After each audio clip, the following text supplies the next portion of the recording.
Ladies and gentlemen, Justice, good morning. Still, I'm Henry Uri taking care of Lakay Deo Macalmas program habang sila kayo ay nagpapatuyo pa ng sinampay. And good thing, wala naman tayong sama ng panahon. Mukhang ngayong maghapon bagamat may wagis-wis ng ulan sa bandang hapon ay wala namang iniuulat na bagyo ang Pag-asa. And thank God for that. Today is the second day of July 2024. Kumusta yung ating mga natutuwa at not so happy na mga manggagawa dito ho sa 35 pesos wage increase sa National Capital Region? Are you happy? Kayo ba ay masayang-masaya na from 610 ay magiging 645 pesos na ang ating magiging buwan ng ang ating arawang sahod? O kanya lang kausap natin kahapon si Rene Magtubo, yung leader ng Partido Manggagawa. Ang binabanggit niya ay talaga hong tila sila'y na palusutan in the sense na ang kanilang hinihingi hindi ho itong 35 pesos na ito. Ang itinutulak nila sa Senado at sa Kongreso ay yung mahigit na 100 buwan ng o arawang sahod na dagdag. Meron kasing pinag-uusapan ho sa Senado, naalala ninyo noong panahon ni Senate President Miguel Zubiri na siguro na may itutuloy ni Senate President Jesus Cordero ngayon at ng ilan pa nating mga senador o sana lahat yung 100 pisong dagdag na sahod. Kung di ako nagkakamali, pasado na ho ito sa sa Senado Pero yung Kongreso may 150 naman ang kanila. Kanya lang hindi ho pa sila nagkakaroon ng nag-iisang tinig at hindi pa ho naaprubahan sa ating mataas at mababang kapulungan ng Kongreso itong 100 kung alimba kung 100, 120 ba Pero then again, nagbigay naman ng 35 pesos na dagdag kada araw. Kaya lang kung ang ating didinggin nga yung tinig ng mga manggagawa ay tila hindi ho sila masaya. Bakit? Pag ibinangga ho kasi ang 35 pesos na yan sa konsumo ng mag-anak na may tatlong anak, mag-asawa at 3 anak na nag-aaral ng high school, elementarya at meron pa hong ginagatas at dinadayaper, ang tila ho ang sinasabing dapat na sahod mismo nitong mga manggagawa at kahapon din naman kinuwenta namin, dapat at least sa sahod ng 1,000 to 1,200 a day. Parang magiging take-home pay kada kinsenas ay at least mga 15,000. Sa 15,000 na yan, makakakain na ng nutritious o mga ulam at pagkaing may nutrisyon yung mga bata at yung miyembro ng pamilya na napaka-critical ng nutrisyon ng mga bata lalo na sa kanilang pag-aaral. Well, sa mismo ng ating saligang batas ang nagsasabi na ano ba mismo ang probisyon ng saligang batas pagdating sa kalusugan ng mamamayan ng Pilipinas. The state shall protect and promote the right to health of the people and instill health consciousness among them. Pero yan ho'y constitutional provision at yan po ay karapatan ng mga mamamayang Pilipino pagdating sa kalusugan. Pero sa ulat ho ng UNICEF, malaki ang ating problema sa nutrisyon ng mga bata dito po sa ating bansa. Ang sabi ng UNICEF sa kanilang inilabas na data noong 2023, the diets of the children in the Philippines are changing. Children are eating fewer fruits and vegetable and more sugar, salty and fatty foods.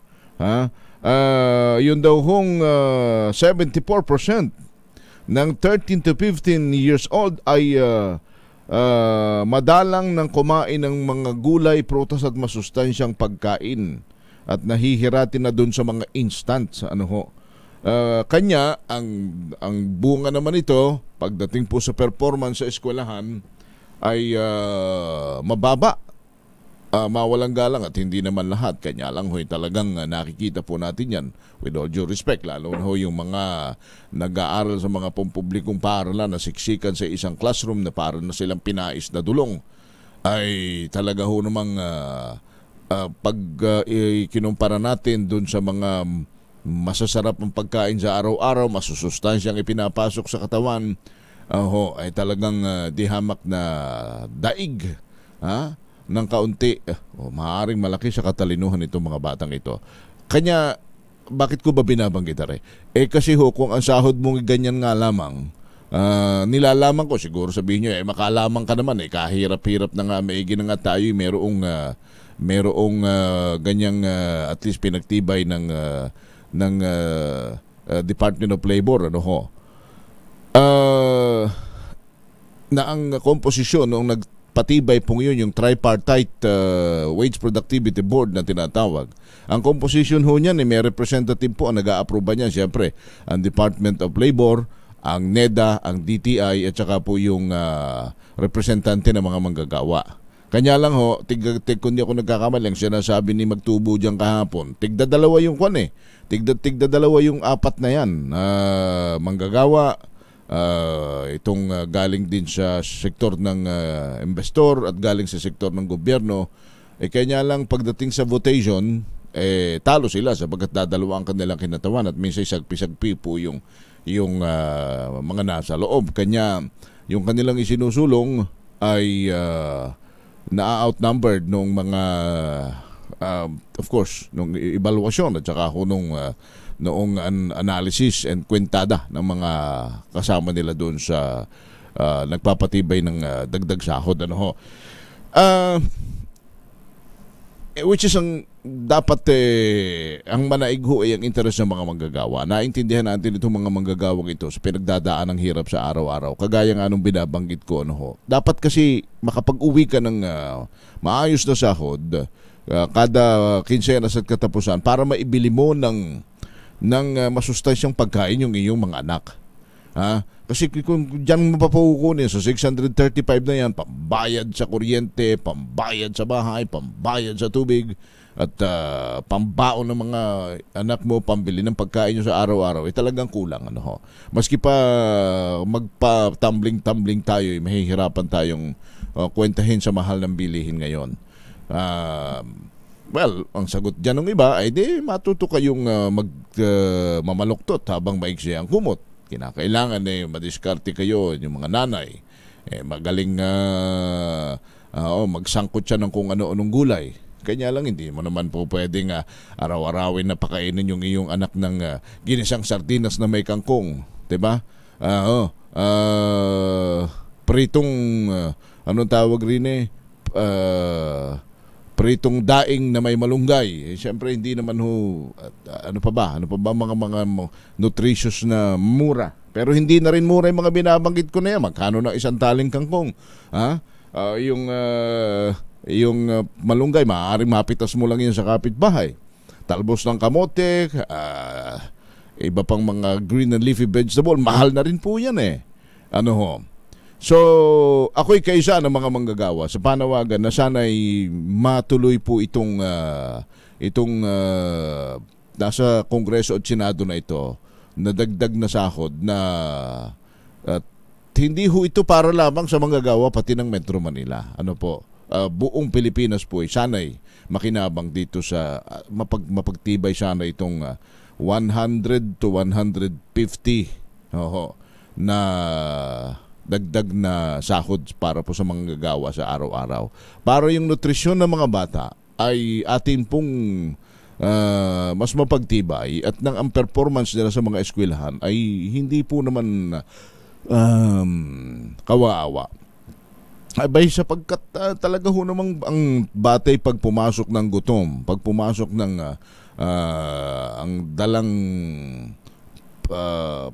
nutrisyon sa katawan ay mahina. Wala tayong aasahang katalinuhan riyan. Ano ho? Na although may ipinanganak na matalino pero lamang pa rin yung may magandang kain at masarap na pang-ulam sa araw-araw at mayroon pong nutrisyon sa katawan. Pero pag maliit ang sahod ni nanay, maliit ang sahod ni tatay, mas pagkumbinahin sa taas ng presyo ng mga bilihin ay talagang mahihirapan. Kanya sana sa ating mga kinatawan sa Kongreso at Senado, madaliin, pabilisin na po itong pagpapatibay ng 100 piso, kung hindi man 150, at least wag naman bababa sana sa 100. Na mismo UNICEF na ho nagsabi, malalaho ang problema natin sa nutrisyon paano mo gagawing malusog ang mga bata kung ang iyong sahod ay napakanipis na pwedeng pang sardinas, pang noodles, pang itlog, hindi naman pwedeng araw-araw ganyan. Umaga, tanghali, hapon, iyan na rin ang baon sa eskwelahan. Marinig sana ito. Ako'y kapisan at ako'y kaisang puso't dibdib dito at tinig nito mga manggagawa na sumisigaw na wag namang tayong wag namang gawan tayo ng mga parang anong tawag natin dyan, sachet solution. O kaya yung palliative solution na paggandyang patag-pitag band-aid solution. Wag sana. Pagtibayin na. Ipaglaban na ng ating mga mambabatas na mapagtibay po yung 100 hanggang sa 150 pisong dagdag na sahod kada araw. Na magkita sa gitna ang mga may-ari ng kumpanya, ang ating mga investor, kapitalista, at saka po itong ating mga mababatas. Pero ang pakiusap natin, wag na sana bababa sa 100 piso. Mahabag kayo sa ating mga mahihirap pa. 20 minutes after 8 in the morning. Daming bayan. Sige. At approve daw. Kasarap sana. Kanya lang yung kaibigan nating napamaari nating hindi na kasi congressman itong nagbe-birthday na kaibigan kong congressman dyan sa amin sa 2nd District ng Quezon na si Congressman Prosi Alcalay. Congressman, birthday mo nga pala ngayon, Congressman Prosi, happy birthday sa iyo. Kung nasa Kongreso ito si Congressman Prosi, pag kami nakapagbarik nito ng 2 tagay, magliligalig na ito sa Kongreso at sasabihin nito pagtimahin na Congressman Prosi. Pero hindi naman, naririyan pa naman ng mga kaibigan natin from Quezon na sina Congressman Enverga at si Attorney Mike Tan. Yan naman maaasahan natin at mahihilingan natin na makiusap sa kapwa mga mambabata sa teka muna, speaking of which pala, Congressman Kiko Benitez, nabasa ko kung ikaw ay a-appoint na DepEd Secretary, sabi mo naman ikaw ay willing at handa rin maglingkod sa bayan. Kagaya rin ni Senator Sani Angara. Ay talaga naman kung hihilingan kayo ng Pangulo na pamunuan ninyo ang Department of Education, huwag kayong tatangki. At sana'y kapag tinanggap naman ninyo ito, higitan ninyo ang performances pa ng mga dating kalihim ng Department of Education. Sapagkat kung binabanggit ko kanina, yung health is also a rights. Ganon din ang edukasyon. Ito'y hindi pribileyo kundi karapatan ng mamamayang Pilipino salig sa ating konstitusyon na tayo'y mabigyan ng maayos at dekalidad na edukasyon. Daming bayan. 22 minutes after 8 in the morning. Stay there. Babalik tayo. I'm Henry Uri. Ang balitang ito ay hatid sa inyo ng ACS Manufacturing. Alam mo, Justice, meron akong espesyal na panauhin at hindi ko man siya kasama ngayon. Kasama ko naman siya sa ating linya ng komunikasyon sapagkat marami na ang gustong marinig ang kanyang mga tinig at ang kanyang mga paliwanag at ang kanyang mga dapat ay maging sandigan ng mga polisiya at pagdidesisyon din ng ating mga taong nasa pamahalaan. Pagkat ito ay pagka nagsalita ay ako na magsasabi sa inyo na may timbang at maaari hong pagkunan ng mahuhusay na polisiya at siyang ipapatupad lalo na sa mga mabibigat na usapin ng ating lipunan. Ako mismo magbubuhat na ng bangko nitong ating panauhing ito sapagkat wala namang ibang senador sa kasaysayan ng bansa na hindi tumanggap ng pork barrel. Siguro alam na ninyo kung sino ang sinasabi ko. Mga kababayan, ang butihing dating senador na si Senator Pampilo Ping Lacson. Senator Ping, magandang umaga po sa inyo.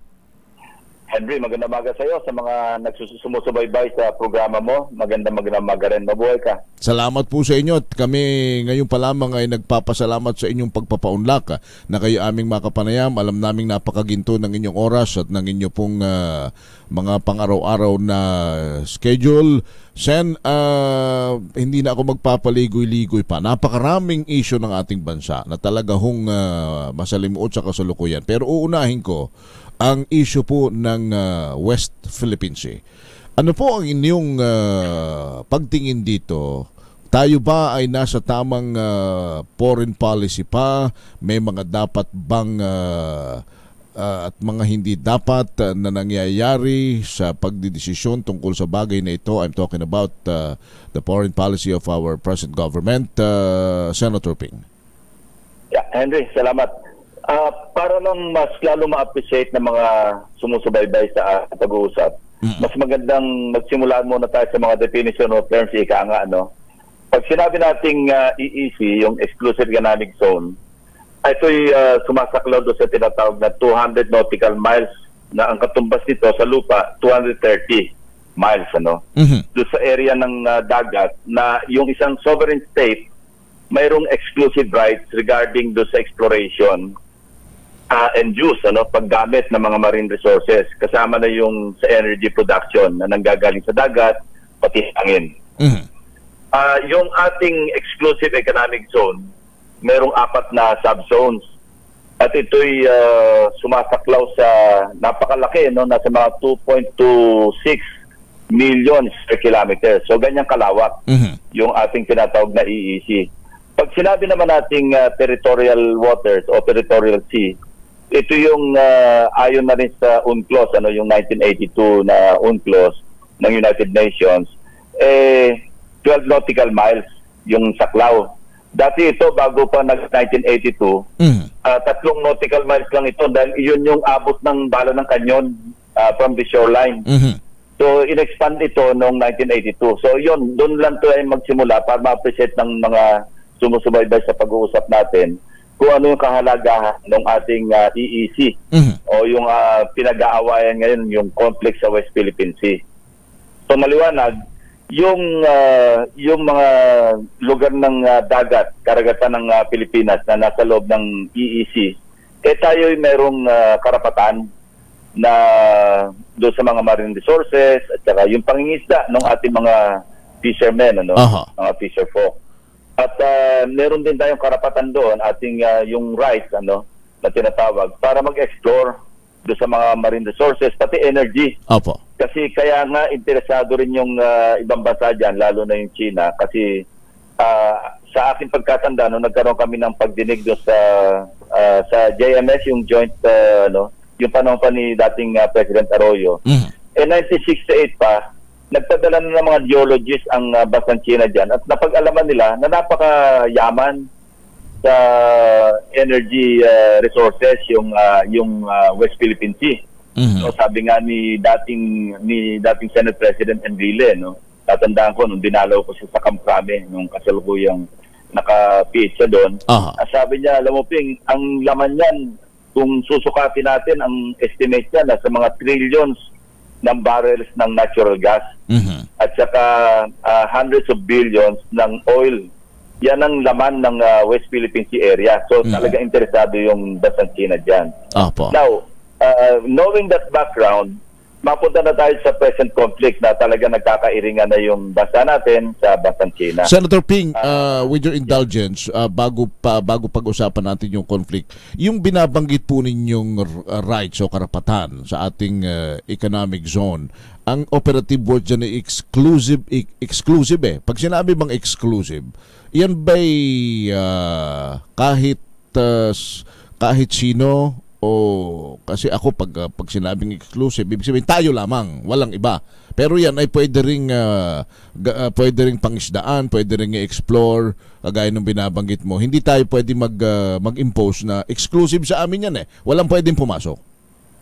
Hindi naman. Kaya nga nakapangisda rin yung mga Vietnamese, sa ibang bansa dyan. Ano? Pero pag tama yung sinabi mo, pag siya exclusive eh. Yes. Dapat sa atin lang talaga eh. No?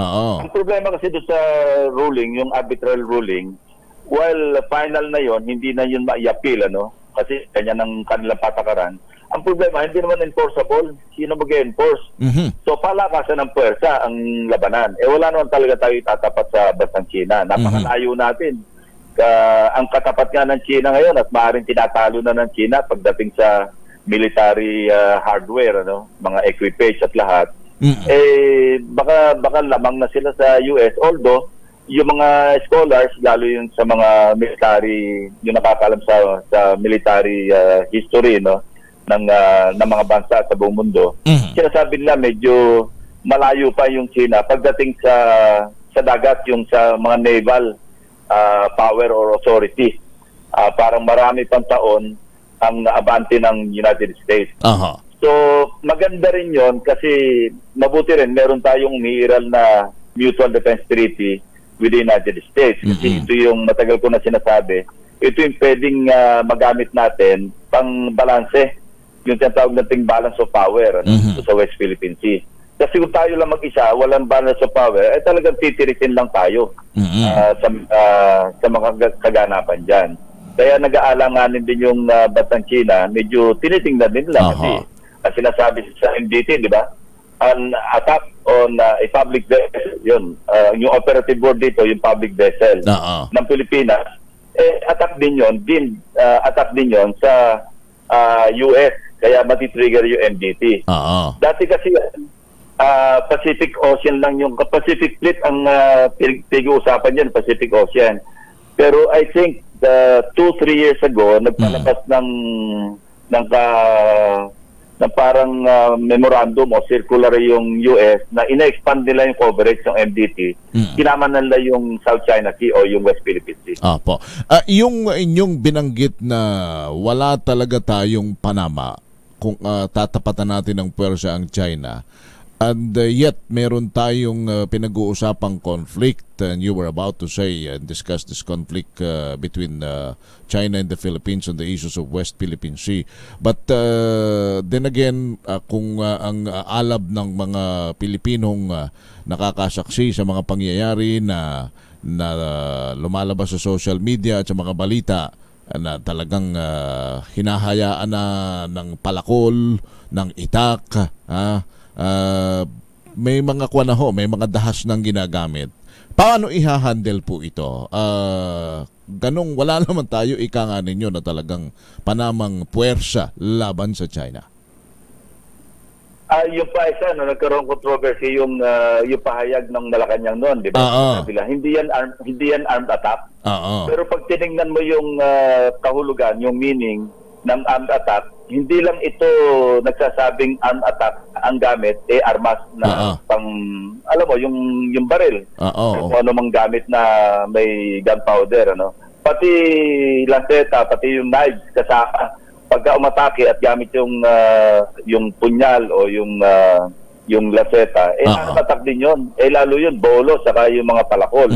So anyway, iwanan na natin yun kasi nakapagbitaw na ng pahayag ang si Executive Secretary Bersamin tungkol dyan. Iwanan na lang natin yun para hindi na tayo malubog pa sa lalong mahaba-haba o mabigat na kontrobersya. Pag-usapan na lang natin siguro paano mariresolve. Yeah, how to handle. Kasi maraming mga schools of thought sabi nila, diplomasya. Alam mo, nung tatanda ko nung presidente pa si Presidente Duterte, napag-usapan namin yan kami tatlo, si Senate President Tito Soto, Senator Gringo Nasang, saka ako.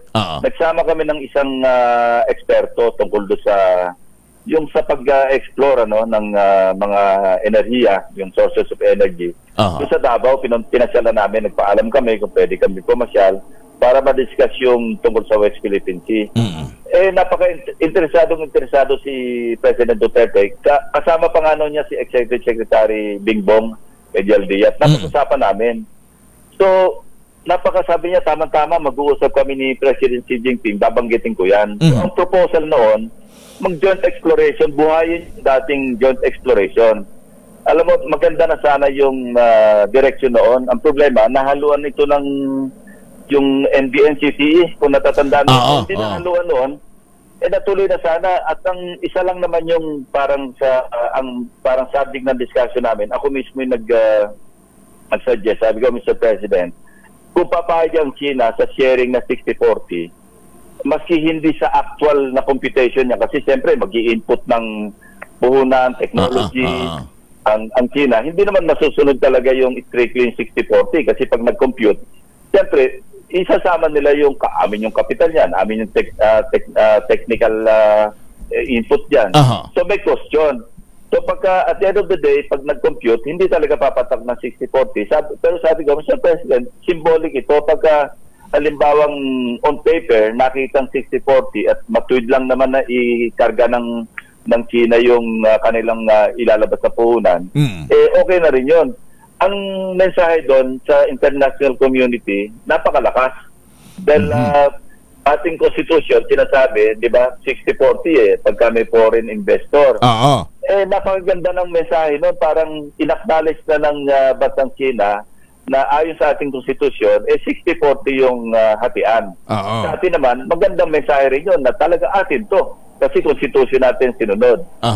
So, ano yun, maganda yung takbo nun, and then ang nangyari, siyempre, kailangan i-return na namin doon sa talagang dapat makipag-ugnayan sa bansang China. Ang suggestion nga noon, dahil na yung national government natin ang nakipag-usap sa CNOOC, yung China National Oil Company, dapat yung katapat lang dito, yung PNOC, ang makipag-usap sa CNOOC, para lang parehas. Hindi yung tayo mismong gobyerno na natin, tatas kausap natin government corporation. So dalawang government corporations dapat ang mag-uusap. At payag si President Duterte doon, maganda yung tinatakbo ng usapan.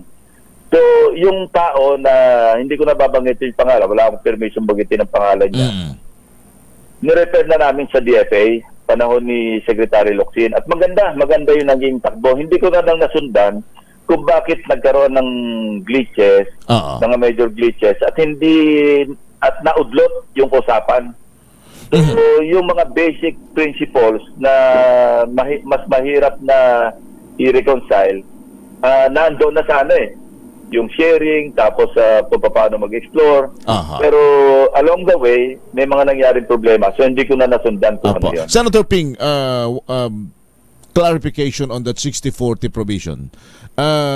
Maaaring ang maging reaction dyan yung 60-40 provision ay that only applies to yung kung may mag-ninegosyo rito na banyaga, dayuhan, bibili ng lupa.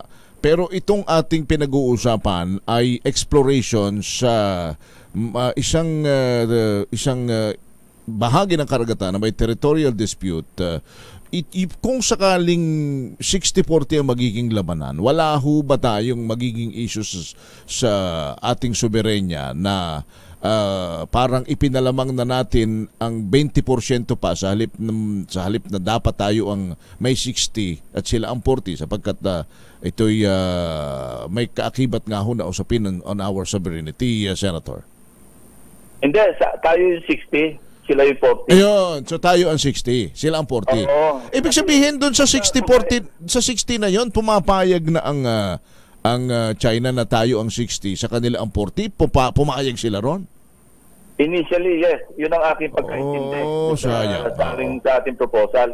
Kasi hindi naman tayo papayag na tayo yung 40, sila yung 60. Kasi parang pinaviolate natin yung sarili nating saligang batas. Correct. So, magandang indikasyon na willing pa rin makapag-usap yung bansang China kahit ang proposal natin ay 60-40. Pero ulitin ko, hindi naman talaga 60-40 yun pagka talagang aktual na nagkwentahan. Kasi halimbawa ako, nangapital ako, 60-40 nga tayo. Pero pag nagpartihan tayo, siyempre, may cost yung aking nilabas na kapital, pati yung technical input ko, kasi may mga studies yan, may cost lahat yun. Pero tama kayo, magandang mensahe yun kung tayo kung natuloy, sapagkat yung 60-40 ay napakahusay na mensahe nun sa international community nga na binabanggit ninyo, sapagkat nangibabaw yung atin.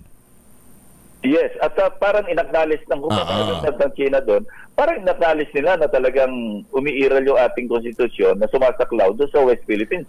At saka, alam mo, kahit pa sa kabuuan, hindi naman kung sabing sinasuggest ko ito, pero kahit na 10%, 20% lang makuha, kung pag-usapan natin hundreds of billions of barrels of oil, biglang yaman tayo dyan para tayo nakatapak ng ginto dyan. At magiging independent na tayo sa sa supply ng langis marahil. Hindi lang yun. Makakapagbenta pa tayo. Makakapagbenta pa tayo. Kasi napakalaki kung hundreds of billions. Parang at trillions trillions of barrels, ang katumbas, trillions of barrels ng natural gas. Ito ayon sa pag-aaral ni dating Senate President, Secretary Juan Ponce Enrile. Sa tingin ba ninyo, Sen, mapara ko kayo ng konti, sa tingin ba ninyo kailangang i-revive itong usapang ito tungkol sa joint exploration, or may chance pa ba? The way it goes. Well, hope springs eternal, sabi nga nila. So dapat talaga kung maipagpatuloy itong pag-uusap na to at kung matutuloy, malaking tulong sa ekonomiya ng ating bansa. Kaya ngayon, tulad ngayon, di ba? Sabi na rin ni Finance Secretary Recto, ang katumbasang inuutang natin 4 billion a day. Isipin mo. Para matususan, sa isang taon, tataas na naman yung budget natin. Nasa 6.3 trillion na. Hindi naman natin kinikita yon, yung tax, saka non-tax revenues natin, kulang na kulang. So, magre-resort tayo sa pangungutang. Lalo ngayon, bagsak yung peso against the dollar. Nasa 58 plus na. So, lalaki yung binabayaran natin kasi dollar denominated Doon pa lang, lugi na tayo doon sa mga inutang natin noong nakaraan. Kung itong ating dapat sana na pagkasunduan ay hindi nagtagumpay, itong joint exploration, ano pa ang mga kailangang magawa at immediate and doable solution para hindi na humaiwasan yung baka ho ang pinag-aalala natin dyan kung palakol dati yan, kung bolo yan baka mamaya may punglo na pumailan lang dyan at magkaroon na ho ng hindi lalong pagkakaunawaan yan. At nasa ganun naman, yung ating resupply mission ay hindi rin ho masakripisyo. Ano ang dapat gawin pa ano ang dapat ipairal dito na polisiya ng ating pamahalaan? Yung tinuran mo, Henry, that's within the realm of possibilities. Yung baka mauwi na sa mga punlo at sa mga kanyon yung pag-aaway dyan o yung iringan dyan. So siguro, sa akin, ito sa akin lang, well, minimaintain natin tinatawag na balance of power na hindi lang na gamit yung MDT sa bansang Amerika. Kasi marami na rin bansang interesado galing yung, di ba, yung sa European countries. Germany, France, lahat nagpapahayag sila At maganda rin yung nangyayari, tulong na rin ng ating mga kababayan na, yung mga civilian, yung NGOs, yung atin ito movement, kung nakatandaan mo, di ba? Pumunta sila. Nag-generate ito ng awareness sa international community, yung bansang Australia, Japan. Marami tayong pwede makakampi kasi dyan So ito yung dapat laging nasa, alam mo, umiiral talaga yung balance of power. At the same time, kahakin natin yung diplomatic channels natin with China. Kasi sinabi ko na kanina, wala tayong kalaban-laban naman talaga, wala tayong tatapat. Para lang tayo langgam na ang katapat natin elepante.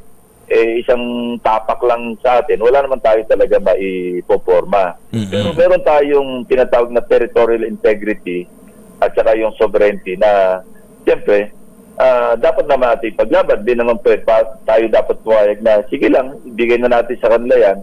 Una-una, na-reinforce pa ito ng arbitral ruling. So talagang tayo may karapatan. Dahil nga lang, sabi ko nga, hindi ito ma-enforce. So kung hindi ho ito, natin gagawin yung mga binabanggit ninyo, ito isusulong pa rin yung joint exploration, diplomatic channel negotiation, at magmamatigas tayo na pagka mayroon diyang shadowing, mayroon diyang bullying, tayo'y parang ang posisyon natin, hindi tayo natatakot dahil Pilipino tayo, atin ng teritoryo yan. Kung yun lang ang ating magiging armas, hindi tayo mananalo at lalong hindi matatapos ang usaping ito. Tama ka. Talagang hindi matatapos. At hindi talaga mananalo. So, tama lang yung sabi ko nga, balanse ito. Meron tayong weapon na nasa arsenal natin na yung tinatawag ng balance of power. Ang pinaka-potent na weapon natin, yung NDP. Kasi yung kasulatan yun eh. Although, may problema rin tayo doon kasi nung dinidiscuss namin sa Foreign Relations Committee namin sa Senado noon, tatanda ko na, alaman natin, tayo, niratify ng Senado yung tratado na yon. Yung pala, sa side ng United States, executive lang yung involved, hindi na-ratify ng US Senate. I don't know if that's still an accurate statement, pero yun ang napag-alaman namin noon. Na parang pwedeng itanggi ng US ito, hindi valid yan kasi hindi naman to na-ratify ng aming Senate. Di ba, pagka-tratado, sinundan lang naman natin yung American jurisprudence, diba? Yung sa nila. Na karamihan, kinopya nga natin sa kanila. Na kapag ang isang tratado pinirmahan, dapat ratified ng Philippine Senate at dapat ang katumbas nito ratified din ng US Senate. Kung hindi naman to ratified ng US Senate, merong elbow room yung Amerika, sabihin nila na hindi final sa amin yan. Kaya mabuti rin, ina-acknowledge naman nila kasi meron din naman silang at stake dyan sa lugar na yan, di ba? Meron pa rin silang hinaharap na issue tungkol naman doon sa Taiwan. Diba? Kaya nagtayo nga ng katakot-takot na EDCA dyan sa Northern Luzon. Na sabi ko nga, bakit kung magtatayo tayo ng EDCA sa Northern Luzon, magtayo naman tayo ng EDCA sa Pag-asa Island para sarili naman nating kapakanan din, parang tinitingnan din natin para balansyado. Kasi kung nagtayo tayo ng mga EDCA site sa Cagayan, sa Isabela, para proteksyonan ng Taiwan, ano bang purpose ng EDCA doon kundi gawing parang launching pad, parang kung merong logistics na kailangan iparating agad sa Taiwan, doon manggagaling para malapit. Doon, that would endanger also our national security kasi kung ako naman sa bansang China, alam ko dyan manggagaling yung military support ng US kung sa invade namin yung Taiwan, unahin ko na muna kayo. Malaking tama tayo doon. Dahil hindi pa nagsisimula yung invasion sa, wag naman sana, God forbid, invasion sa Taiwan, kung itutuloy lang, tayo pa yung maunang tatamaan. Sen, last question on the West Philippine Sea issue na ito. Ang bansang Amerika at ilan pang mga kaalyado nating bansa, paano tayo dapat tulungan, hindi sa pakikidigma, kundi sa negosasyon? Kailangan ba silang magsalita at makiusap na rin sa China na ituloy na natin yung joint exploration na yan? Magkasundo kayo na win-win ang magiging solusyon sa bawat isa. Baka hindi sila manghimasok sa usapin na yon kasi bilateral yun That's between China and the Philippines. Pero yung kanila mga pahayag na parang winawarningan din nila yung bansang China, tama yun, sapat na rin para sa atin yun. Papunta ako tayo sa BRP Sierra Madre, di ba? Yun, hanggang ngayon, hindi yun dinokommission Although, kinakalawang na, hindi na nga operational, pero medyo wise yung, smart yung move ng Philippine Navy, kasama na yung Philippine government, na hindi ito dinokommission. Wise. Because that remains as a commissioned Philippine Navy vessel. Kaya hindi ma-attack hindi ma-assault ng China, pwede namang palubugin o basta't alisin ng bansang China yon. But hindi nila ginagawa. Because naalala rin sila kasi commissioned vessel yun kung nag-decommission na yun, matagal na siguro tinanggal yun doon. At saka that's the symbol of our sovereignty sa West Philippine Sea. Hindi lang yun. Commission Navy vessel, pwede mo bang, pag in-attack mo yun, maliwanag talagang magti-trigger ng Mutual Defense Treaty yun. Kasi hindi lamang public vessel, kundi talaga Philippine Navy vessel and commission vessel yun. Kaya dapat ay hindi mawala ito. Kaya dapat talaga nandun at talagaan natin kasi alam mo, kawawa rin yung mga marine contingent natin doon. I think ang huling pagkalam ko dyan, 30 yung at any one time, merong 30 marine personnel na nandyan. Na kung di 30 days, 60 days silang yung tour of duty nila. So, ang nangyayari dyan, parang nire-reset ng bansang sila sa kanila, okay lang daw dala ng pagkain. Pero wag daw magdadala ng construction materials. Ito yatang parang naging controversy ng yung pakipagkasundo ni sinasabing pakipagkasundo ni dating Pangulong Duterte. Kanya lang siya na trooping. Kita naman ninyo. Kita naman pati ninyo yung itsura nung barko natin. Di ba maaaring hilamusan mo lamang yan at hindi naman lalo tayo magmukhang parang kawaawang nakatira sa barong-barong na parang any moment tama kayo, baka lumubog na lamang sa karagatan yan. Actually, nakasat-sat na lang yun doon Diba? Pero ang maganda siguro doon, parang i-rehabilitate naman natin. Kasi yun, ang ginagawa doon, ang huling pagkaalam ko noong, I think this was 2 years ago, na nung nag-resupply, nagdala sila ng mga steel matting kasi nga, nalalaglag, may nahuhulog na yung mga, halos mahulog yung mga tao natin doon sa deck. Kasi nga kalawang na, corroded ng masyado. So, magdadala sila ng mga steel matting para ikumpuni. Ito yung ayaw na ayaw ng China kasi gusto nila talaga, kasi strategic lagi ang move ng China Alam mo yung pinairan nila dyan sa West Philippine Sea, sa China Sea, yung tinatawag nila na cabbage strategy. Alam mo yung repolyo? Kaya swarming sila lagi dyan yung mga militia, yung Chinese Coast Guard, back up yung Chinese Navy, swarming. Iniikutan nila lagi, hinaharas yung mga natin. Ang tawag nila dyan, cabbage strategy. Katagal na pinapairal yan dyan na, sige kayo, palilibot. Parang, di ba, yung binabasa. Hindi ba yan din yung, hindi yan din ho ba yung Sun Tzu principle na the best defense is offense? Parang gano'n. Yeah, pero pag cabbage, para bang, ano mo, yung parang yung pugita. Ipitin ka namin na ipitin hanggang sa manawa ka na. Ganun ang kanilang, matagal na pinapairal yan, yung kanilang strategy, panong ritad na yung hanggang sa hindi ka na makahinga. Sen, thank you sa iyong paliwanag dyan sa WPS na yan. Very short lang, if you can give us of course your opinion and your observation or reactions dito sa issue ng Pogo. Paano naman ito? Masalimuot din ito Alam mo, maraming mga misinterpretation, Sinasabi nila, bakit daw yung may mga senador, mga kongresista na ginawan legal yung Pogo.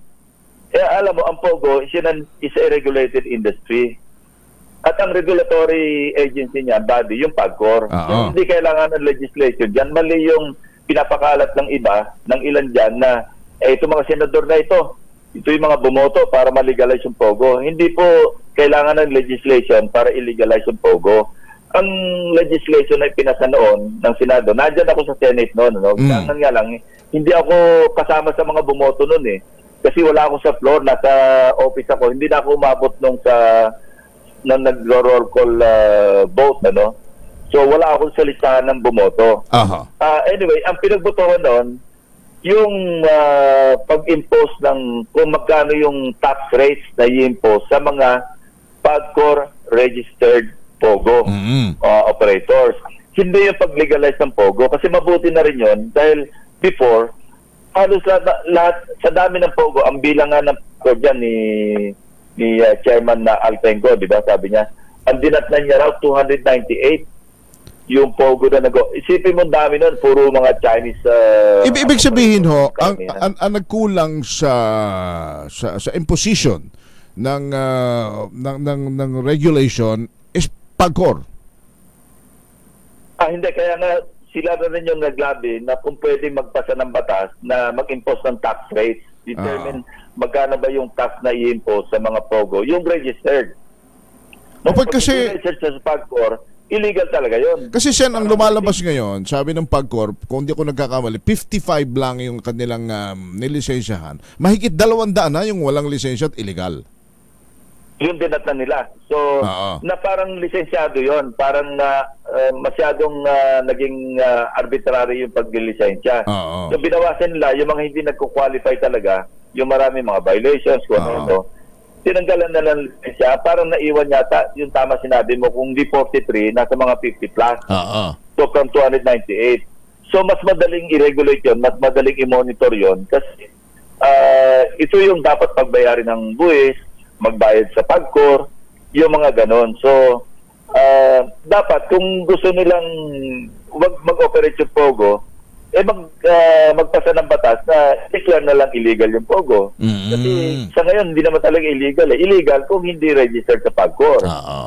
At legal kung nagbabayad ng taxes at registered sa PAGCOR. Mabuti rin yun kasi may revenue yung Pilipinas. After all, katakot-takot na rin yung casino sa ano ba talagang policy na nararapat sa ating bansa. Kung ipagbabawal mo yung POGO, ipagbawal mo rin yung mga casino, pagbawal mo rin yung STL, pagbawal mo. So kung kayo ho ang tatanungin, pagbawal na rin yung sweepstakes o yung loto. Kung kayo ang tatanungin, dapat ipagbawal na ba lahat ito? Well, maraming pros, maraming cons, ano? Kasi source ng revenue ito eh. Diyan sa PAGCOR at saka sa PCSO, diyan ang gagaling yung tinatawag na Presidential Social Fund. At ito, malaki na itutulong to. May flexibility yung Presidente ng Pilipinas para magbigay ng tulong galing sa PSF, yung Social Fund, na nakukuha niya sa operation ng PAGCOR at saka ng PCSO para matulungan directly, hindi nadadala sa Kongreso. Kasi kada ba gustong tumulong ng Malacanang sa isang sektor ng lipunan na kailangan tulungan, sige pa siya ng permiso sa Congress. Samantala ito, may sarili siyang pondo na ang tawag na Presidential Social Fund. Kaya yun, titingnan lahat yun, titimbangin. Dapat lang, malinaw talaga yung polisiya ng gobyerno tungkol sa sugal. Kasi kung ipagbabawal mo yung POGO, sasabihin naman nila, pagbawal na natin lahat yung sugal, bakit yung POGO lang? Kaya lang, napakarami talagang issue rin na hinaharap yung POGO. Nandyan yung kinikidnap yung mga hindi nakakabayad ng utang. Minsan pinapatay pa, tinatorture. Sila, di ba? Chinese against Chinese yan eh. Ang balatay niyan, sa Pilipino, sa law enforcement natin, sabi na maraming kidnapping. Kidnapping parang casino debts eh. Ang pinag-ugatan eh. Tsaka yung imahe ng Pilipinas din nasa sakripisyo rito na kasabi nga na Senator Coco Pimentel, if I may, ito yung mga latak na ng lipunan ng China. Pinababayaan nating mamunini dito at gumawa ng maghasik ng lagim dito, Senator Ping illegal nga sa China. Kanya nga. Sila dito nagpuntahan So, may kasamang crime eh. Alam mo, maski yung mga, di ba, yung sa Pasig, sa Alibang, dyan mismo kinikidap sa loob ng bahay. Correct. So dapat reviewin ho ng pamahalaan thoroughly kung ano ang polisiya natin dito sa games and amusement and gambling. Tama, At determine na lang, ano ba yung mga dapat tagan? Yung mga institutional na mga casino, hotels lang, o haluan pa ba natin ng mga STL, haluan pa ng kung ano-ano? Dapat reviewin talaga yung policy ng gobyerno tungkol sa gambling, pangkalahatan. Alright. Sen, teka muna pala.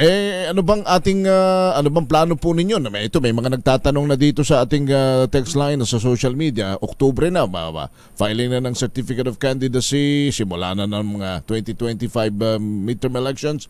Ano ho daw ang plano ni Senator Ping? Kayo ba'y babalik sa Senado? Patagal pa naman na Oktubre. Alam mo ang problema ko, my mind is not where my heart is, and doon tayo sa nasa kalagitnaan na hindi natin alam. Kaya sabi ko lang, long and short, talagang undecided, hindi ako makapag-decision sa ngayon. So, sinabi ko na pigdarasal ko na lang siguro kung ano yung hihit ng pagdating ng takdang panahon para mag-file at kung ano yung nararamdaman ko, yun siguro yung sagot sa aking prayer. So, with all due respect, I'll just leave it at that. Baka naman masyado na kayo nag-i-enjoy sa pagpa-farming, Sen. Medyo enjoyable na sa sariwang hangin. Kasi maraming steps a day. Alam mo, pagka pag tayo, nagbibilang tayo ng steps daily kasi ang pinaka-aerobics natin Kanya nga. Tama yun, enjoy nga. Pero ito, sabi ng ating mga kababayan, sana bumalik si Senator Ping sa Senado. Kailangan pa siya ng bayan at ng mga Pilipino. Senator Ping, maraming salamat po sa inyo sa pagpapaunlak. Maraming salamat, Henry. Alright, so Senator Pampilo Ping Lacson, ang former senator na kasama natin. At ito medyo madalang ho natin itong maanyayahan Talaga lang katext ko siya ilang araw na. Talagang direkta ako nakikipag-usap sa kanya. At maraming humihiling na kung pwede ko daw siyang ma-interview. At ito naman tayo kanyang pinagbigyan. I talked to him, I texted him directly. Salamat kay Senator Ping sa pagpapaunlak sa ating pong palatuntunan. 5 minutes after 9 in the morning, narinig na po ninyo ang kanyang mga pananaw, ang kanyang mga mungkahi at ang kanyang mga pag-analisa sa mga isyong medyo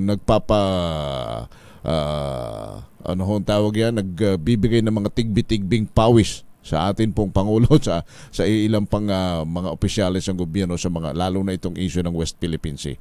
Maganda yung 60-40. Pumayag na pala naman ng China na tayo yung 60, kanilang 40. I think that's a win-win solution.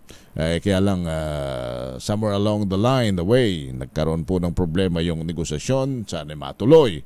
At ito huy mapagtibay sapagkat galing na rin sa isang dating PNP chief, expert sa seguridad, sa issue ng foreign policy rin. Sinasabi niya wala tayong panama kung tayo'y makikidigma laban sa China. Damdamin Bayan. Stay there. I'm Henry Uri, isang alam po ni Deo Macalma. Dating pulisyon na itinuturing na middleman sa transaksyon ng nawawalang, mayroon beauty queen, yung nawawala ho kasing beauty queen at yung kanyang Israeli boyfriend na bigla na lamang pong nawala. Meron daw palang dating pulis na middleman. Anong naging papel ng middleman? RH number 52, Angel Parosa. Angel.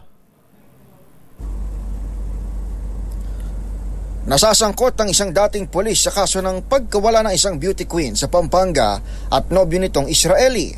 Ayon kay Capas Police Chief Lieutenant Colonel Librado Maranang Jr., middleman ang hindi pa pinangangalan ng dating patrolman sa pagbili ng lupa ng mutya ng Pampanga candidate na si Geneva Lopez at Israeli boyfriend nitong si Chuck Cohen.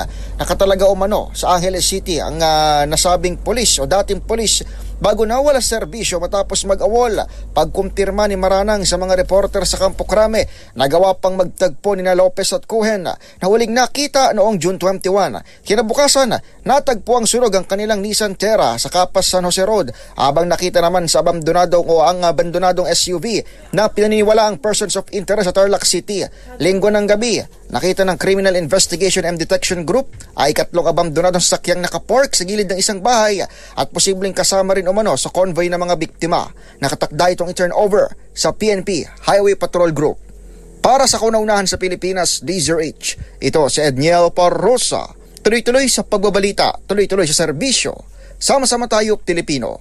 Thank you, Edniel Parosa, RH number 52. Kahimanawari naman nung mabigyan ng katarungan itong pagkawala nitong beauty queen at itong kanyang Israeli boyfriend. Nakakahabag naman ang kanilang sinapit napagkat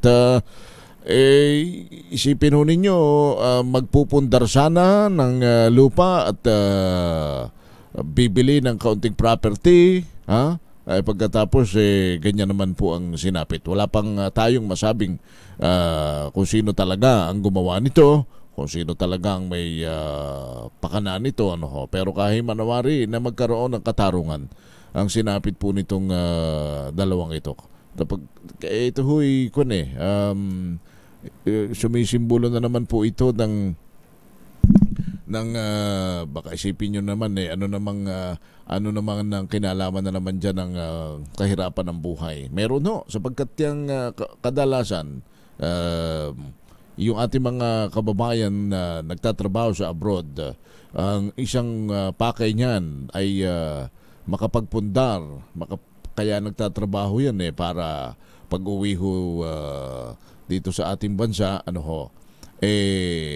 makapagpundar ng properties, mga ari-arian, At yung iba ay pinapalad, nakakapangasawa po sila ng dayuhan, nagkakaroon sila ng maiging relasyon, At minsan napapakasal sila doon sa kanilang mga fiancé na dayuhan at lalo sila pong nagiging masaya ang kanilang bawat pangarap na sila makapundar at ang buo ng masayang pamilya na may ginhawa ang buhay. Kanya lang po pagka ganyan ng nangyayari,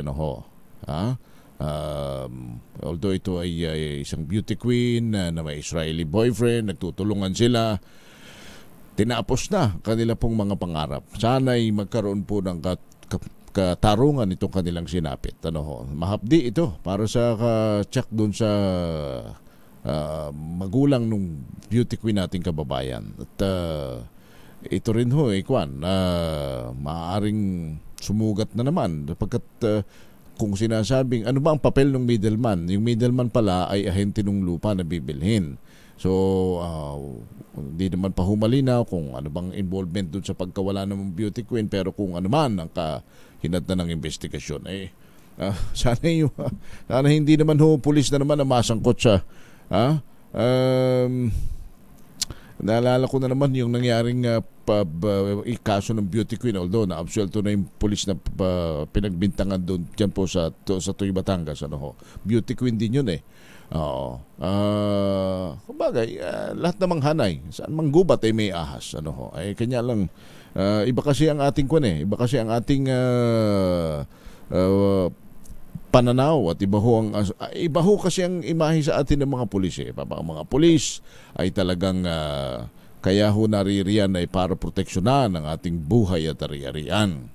At sa tuwi-tuwi na masasandigan natin kapag may umaaglahi at nangaapi sa atin na pagka mayroon pong nagtatangkang masama, pulis ang ating unang-unang kanya nga, di ba, sa mga bahay mayroong telepono ng police station para pag may umaaligid at may tila gagawa ng masama, nakapunbok din sa atin yung pulis na mga kaibigan at kakilala sapagkat alam pulis natin, alam nating siya ay protector natin. Kaya sana hindi masangkot ang sino mang pulis sa isyu pong may kinalaman sa krimen. At yung imahe ng ating mga pulis sa bansa ay mas lalong tumingkad at lalo pang tumaas ang ating respeto sa ating kapulisan. Daming bayan. Kausapin muna natin si COMELEC Chairman, si Attorney George Garcia, pagkat ibibinabasa akong ngayon artikulo na iyon hong Commission on Election ay talaga pong magsasagawa na ng ano bang nangyari dito kay Alice Guo. Atin nga uling sariwain kung paano ba ito naging mayor at nakakandidato dyan sa Tarlac, sapagkat lumalabas na yung si Guo Huaping, yun ang may-ari ng, siya ang tunay na Alice Guo at ito isang dayuhan na nangyari naging mayor sa paggamit ng ibang pangalan. Si Attorney George Garcia. Attorney, magandang umaga po sa inyo, Chairman. Magandang umaga po, Sir Henry, at sa ating po mga kababayan, magandang umaga din po. Medyo kami ngayon yung uling travel back down memory lane Ano ba nangyari? Paano ba nakakandidato yung isang sa tala ng COMELEC? Paano ba nagkaroon ng legitimasyon yung kanyang pagkandidato bilang mayor? I'm talking about Alice Guo. Sir Henry, ito po yung nagsimula noong April 2021 muna. Sapagkat noong April 2021, isang taon at isang buwan bago mag-eleksyon ng May 2022, ang niyo pong binabanggit na individual na personalidad ay nag-apply bilang isang registered voter. First time doon po sa Bamban, Tarlac. At wala pong nag-oppose, wala nag-question sa kanyang residency o sa kanyang pagiging botante. At pagkatapos po noong 2022, nung mag-file naman po siya ng candidacy, take note po, Sir Henry, at yun po yung atin naman sinasabi, na talagang ang duty ng COMELEC ay ministerial lamang. Ibig sabihin, kagatanggap lang po kami ng COC. Hindi po kami pwede, wala po kami diskresyon, sabi ng Korte Suprema sa kaso ng Serafica versus COMELEC, at mismong law ang nagsasabi na basta tatanggapin namin ng COC, wala kaming diskresyon na tingnan yung itsura ng tao o i-background, sapagkat hindi naman namin kakilala yung lahat na nagpa-file ng COC sa amin. So, nag-file po siya ng COC, Sir Henry, wala pong nag-file ng disqualification sa kanya, wala rin po nag-question kung meron siyang pagsisinungaling o misrepresentation. Kaya po siya nakatakbo at nahalal. Therefore po, pagkatapos maproklama ang isang kandidato at nanalo, wala na pong jurisdiction ng COMELEC, maliban na lamang kung may pending case pa at the time na siya ay manalo at maproklama. So sa kasalukuyan po, wala kaming kaso sa kanya, walang disqualification case, walang cancellation of candidacy. So yung po ang pinaka-background more or less natin sa kasalukuyan. Alright. Yung hong pagrerehistro bilang botante, kahit ho ba ito'y may apelyido ng dayuhan, kung magre-rehistro siyang bigla sa isang barangay, sa isang presinto, hindi ba ho ito ko-questionin ng COMELEC kung saan ka nakatira, paano ka naging residente ng bayang ito, ng barangay nito? Dahil kanyo, ministerial lang naman kayo eh. Kung hindi ito mako-question ng COMELEC, sino ang dapat kumwestiyon? So, bakit siya makakapag-rehistro dito? Hindi naman siya taga rito.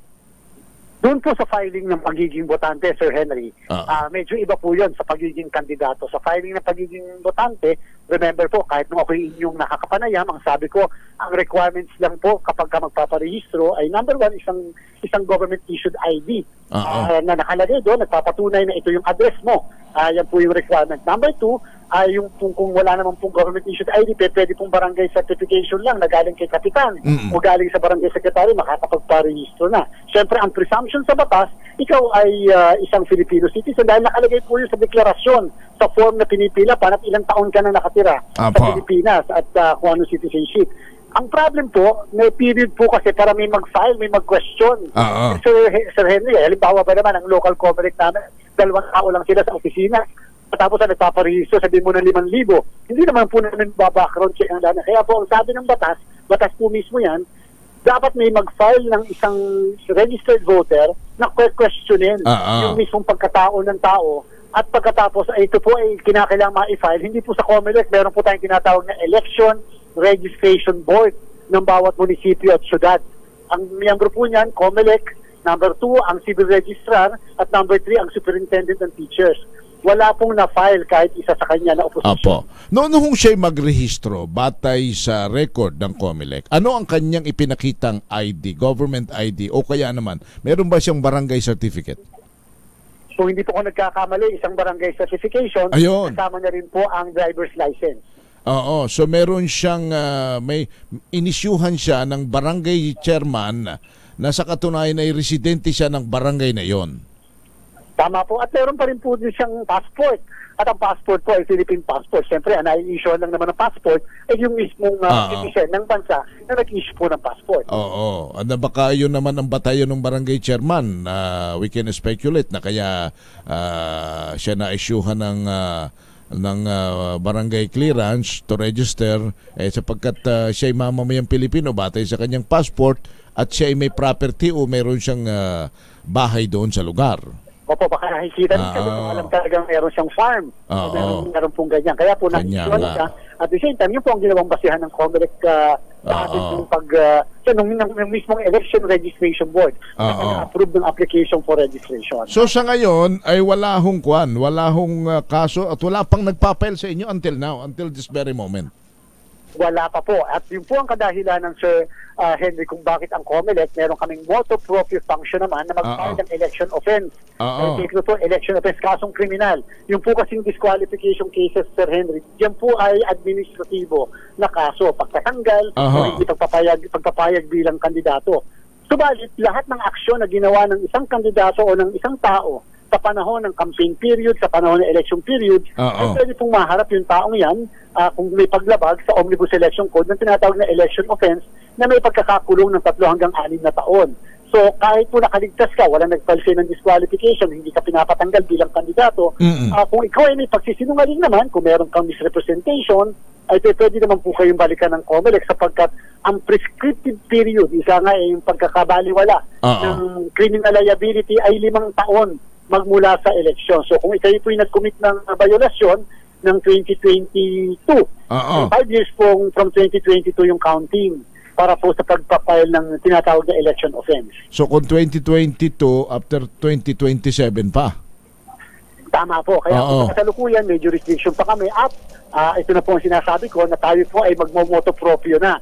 Hinihintay lang po namin yung aksyon ng SORGEN at siyempre po yung findings ng committee ng Senado, sapagkat mas malawak na po yung kanilang nakuhang mga dokumento at saka yung mga pag-aaral So, lalo-lalo na po ang SORGEN, sabi po ng nakarang araw ng ating kagalang-galang na Solicitor General Guevara, na any moment from now, magpapal na sila ng tinatawag na petition for co-warrant yung eligibility. At pag kine-question yung eligibility mo, lalo yung pagiging citizen, pwede na namin basihan na kung hindi pala citizen yung isang tao, nagsinungaling ka doon sa candidacy mo.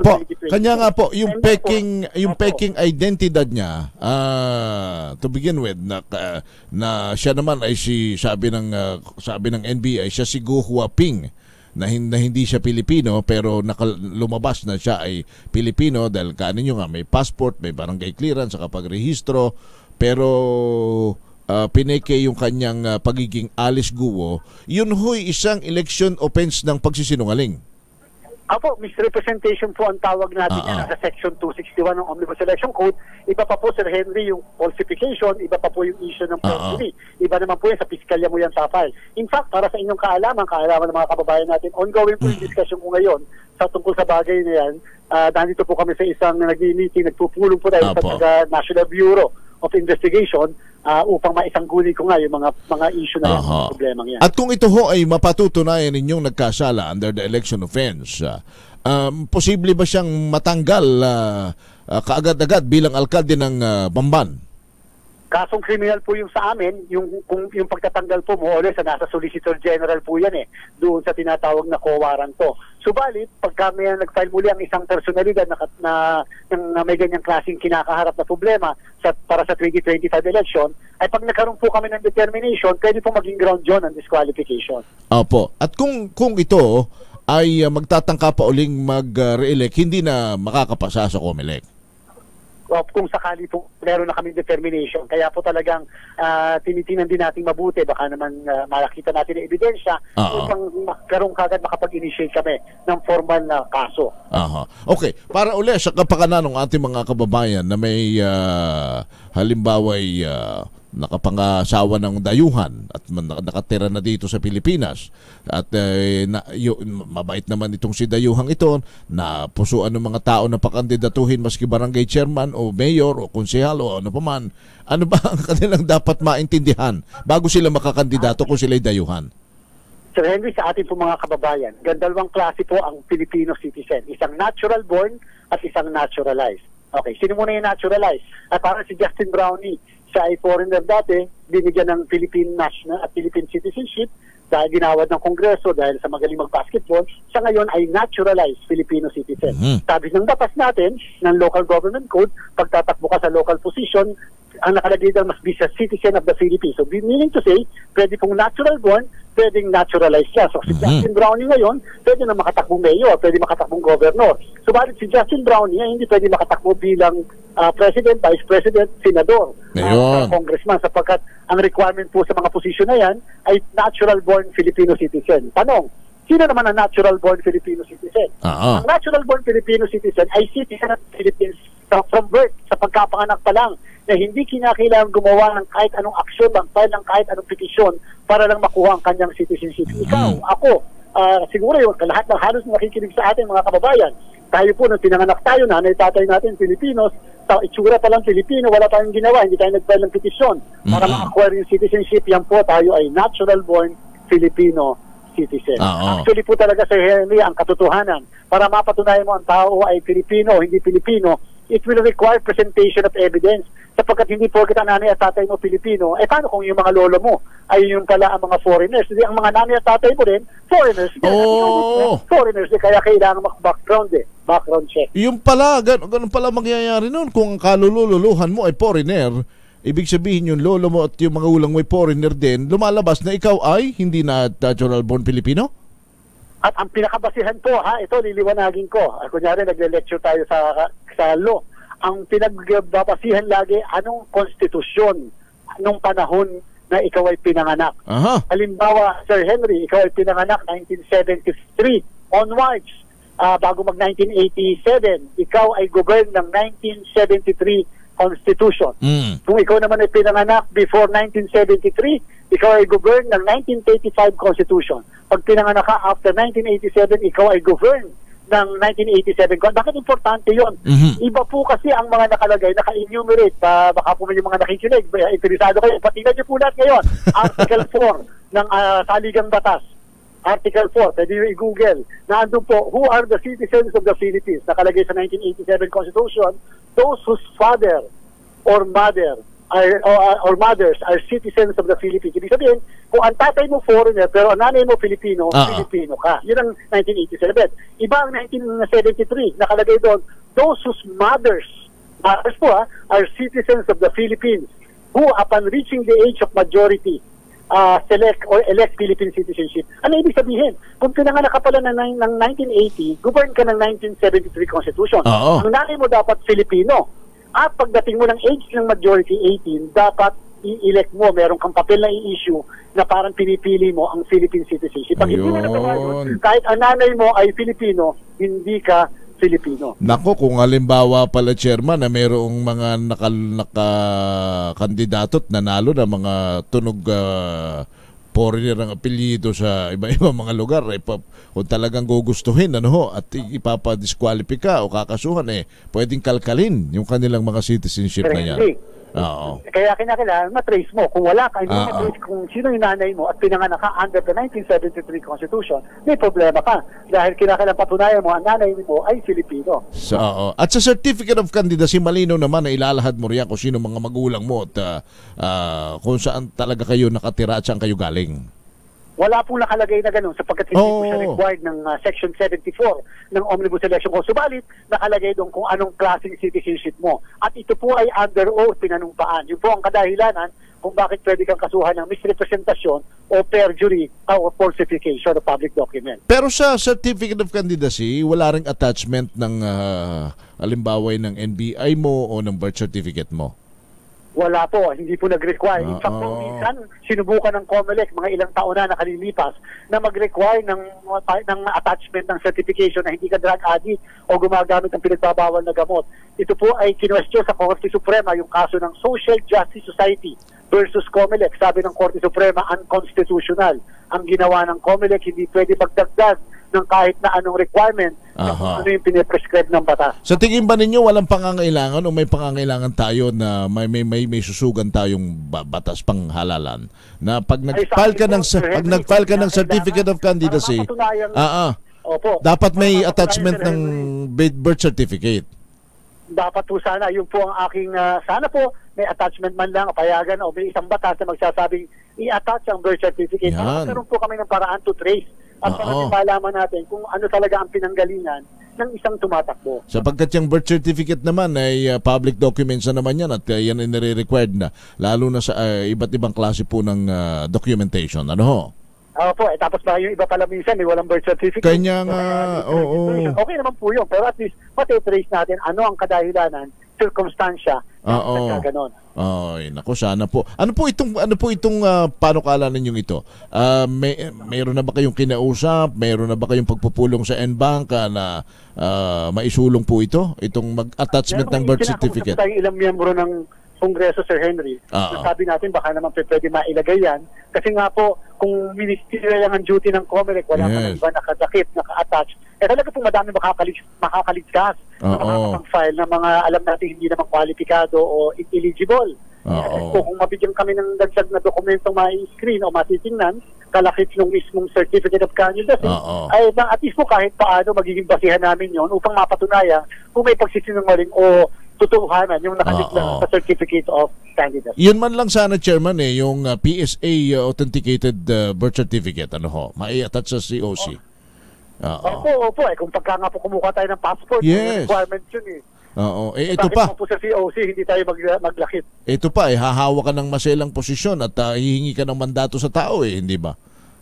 Tama po, at inuulit ko, hindi po, wala pong kapangyarihan ng COMELEC mag-require ng kailanganin po ng batas dahil po yan amendment o pagbabago doon sa umiiral nating batas, doon sa requirement sa pagiging ng Certificate of Candidacy. At kahit Manawari ay pakinggan ang inyo pong mungkahin yan ng ating mga kinatawan sa mababa at mataas sa kapulungan. Salamat po na marami sa inyo, Chairman George. Anytime po, Sir Henry, mabuhay po kayo at inyong programa. Well said. Thank you so much, Attorney George Garcia, ang ating COMELEC chairman. We have 22 minutes. Kita ninyo, yun sana ako rin at siguro kayo rin naman, ating mga nakikinig. Di ba? Mapakahalaga ho kasi nung kanya kung may problema kayo sa birth certificate at wala pa kayong birth certificate, kumuha kayo, ayusin ninyo yung birth certificate po ninyo. At yun na nga, sana kahimanawari na mangyari na pagkakandidato tayo, di ba? Meron tayong birth certificate na i-attach sa COC. Naalala ko tuloy yung mga nababasa natin sa social media. Bakit ba pagka mag-a-apply ka ng security guard, sales lady, trabaho, ang daming hinihingi na clearance sa iyo samantalang pagka ikaw ikakandidato, yun lang ang requirements. Able to read and write, Filipino citizens, kaakibat ng mga binanggit ni Chairman George Garcia sa citizenship, at saka yung period of presidency mo sa isang lugar kung saan ka kakandidato, makakakandidato ka na samantalang mas masailan ang hahawakan mong posisyon na trabaho, sapagkat ang hahawakan mong pera ay pera ng bayan, manunungkulan ka sa yung mga constituent bilang kanilang leader. Pagkatapos yung requirements nga naman napakanipis. Kung titingnan mo, ikukumpara mo dun sa requirements ng mga naghahanap ng trabaho. So sana maging mahigpit ang requirements din sa pagkakandidato, lalo na po doon sa mga kinakailangan pong papeles na isumite. Huwag yung certificate of candidacy lang. Yun man lang, mapagbigyan yung kahilingan ni Chairman George na mag-attach, amyendahan ng Omnibus Election Code natin, at sa COC ay makapag-attach po ng birth certificate. Pabor na pabor tayo riyan. 20 minutes before 10 in the morning. This time check is brought to you by ACS Manufacturing Corporation, ISO certified, maker of world-class quality products. Na may nakita akong plano ng China. Ito ho ay kumakalat na sa YouTube at kumakalat na rin ito siyempre sa Facebook, dahil ito po ay nakapost doon sa Facebook page ni Senator Amy na verified account, at tinanong ko na rin po ito sa isang staff niya na palagi naming nakakausap kung ito ba ay mismong nakapost nga sa Facebook ni Manang Amy, at kinumpirma niya po ito na naroroon nga po. Ibig sabihin talagang ito po'y pahayag ni Senator Amy. Mayroon po siyang sinasabi na may nakita akong planong air attack hypersonic missile na gagamitin po ng China. Kaagad-agad pinag-google ko ano bang ibig sabihin itong hypersonic missile. Ito po yung hypersonic weapon,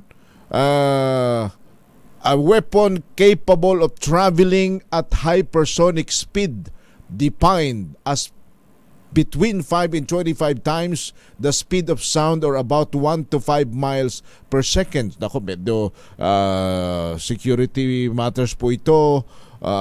Pinag-uusapan po natin dito. Pero ito ho, pakinggan ninyo. At nag-reach out na rin naman tayo kay Senator Amy kung pwede siyang makapagpaliwanag dito at ma-expound niya po itong sinasabi niyang ito. At ito ho, makikita nyo naman nasa Facebook ni Senator Amy. Nasa publiko na po ito. Pero doon sa mga hindi pa nakakakita at gustong mapakinggan at mapanood dito, RHTV, from the top please, itong sinasabing ito ni Senator Amy. Aminin natin ang problema talaga dahil sa tingin ng China, talagang kumampi na tayo sa kalaban nila. Nagbigay tayo ng 17 base militar sa pakiwari nila, yung EDCA sites. Talaga mainit ang ulo nila. Natatakot talaga ako habang umiinit dyan sa West Philippine Sea. May nakita ako na plano ng China na gagamitin yung hypersonic missile. Hindi naman nila iniisip na lulusob dito sa Pilipinas yung katakot-takot na army nila, mga navy nila. Hindi ganoon. Ang plano, air. At ang plano, yung hypersonic missile. At nakatakda na yung 25 na target nila. kitang-kita na. Ang sabi ng US, hindi daw nila kaya labanan yung hypersonic missile. Mas lalo akong ninervyos kasi akala ko kapag missile, meron yung ibang bansa yung tinatawag na Iron Dome, hindi makapasok yung missile. Kapag hypersonic daw, kayang-kaya pumasok. Ganyan lang kadali, durog daw. Ano bang klase yun? Kasi sa pagbabasa natin, may mga Brahmin missile na sa Batanes, pati sa Subic. So yung dalawang yun ang uunahin kasama ng Ilocos kasi may mga live fire na balikatan. Katakot nga Ano ba yan? 25 hindi biro-biro yun. Alright, so yun si Senator Amy Marcos mismo po yan, kapatid ng ating Pangulo, at kung paano po ito sasagutin at ipaliliwanag din. At of course, mag-react dito ang Department of National Defense, ang EFP, ang PNP, ang iba pang mga ahensya ng ating pamahalaan ay nasa sa kanila na po ito. Pero kung kayo gusto ninyo mag-react, meron pa ho tayong nalalabing ilang minuto. Nag-reach out na tayo kay Senator Amy kung pwede pa niyang maipaliwanag po ito. At hopefully, kung hindi naman natin siya makuha pa sa nalalabi nating minuto, ay makuha natin siya mamayang hapon. Yung kanya pong binabanggit na nakita niya na target ng China na 25 yung target at gagamit daw po ng tinatawag na hypersonic missile na mabilis that can travel 1 to 5 miles per second or 5 and 25 times the speed of sound. Masalimuot po ito. Ngayon, sana'y ano po ito, ipaliwanag na maigi po ito ni Senator Amy at baka mahintakutan naman dito ang ating mga kababayan. Pero sabi naman niya, pag sinabi namang ang pagkaka-explica naman niya rito ay ang ginamit niya pong ang ginamit niya po rito ay plano. Ibig sabihin plano. May plano. Nakita ko ang plano. Yan, nakita ko ang plano. So, plan is about to execute. Plano Ibig sabihin, nakakamada. Yun ang plano pag sinabing plano. Ibig sabihin, hindi pa naman buo yan. Hindi pa naman yan ginagawa. At pag plano ay either gagawin pa kung matutuloy o hindi. So, Manang Amy, welcome kayo kung kayo ay gusto po ninyong magpaliwanag. Pero 5 minutes na lamang tayo. Do we have still a commercial? O nga pala, anong pangalan nito? Nagbe-birthday pa rin nga pala ho ngayon si Juan. Si isa Madam First Lady. Yung pagbati po, of course, ay kanina nakita ko bumati si First Lady sa kanyang biyanan, First Lady rin, si First Lady Liza Araneta Marcos bumati sa kanyang inang biyanang First Lady na si Madam Imelda Marcos. Kita mo nga naman si Boss Mario Garcia. Boss, long time no see. Alam ko paminsan-minsan baka nakikinig ka sa akin. Binabati rin kita ng happy birthday, At binabati ka rin ng happy birthday ni Kuya Ray Nadar. Ayan. At ngayon ay nag-celebrate din ng kaarawan yung aking kaibigang si Congressman Prosy Alcala. Congressman Prosy, happy birthday mula sa aming mga nagmamahal sa iyo dyan sa 2nd District ng Quezon. Sana'y humaba pa ang buhay mo. Hanggang gusto mo, hanggang sa maglaho na mga bayabasan at payang-payangan dyan sa atin.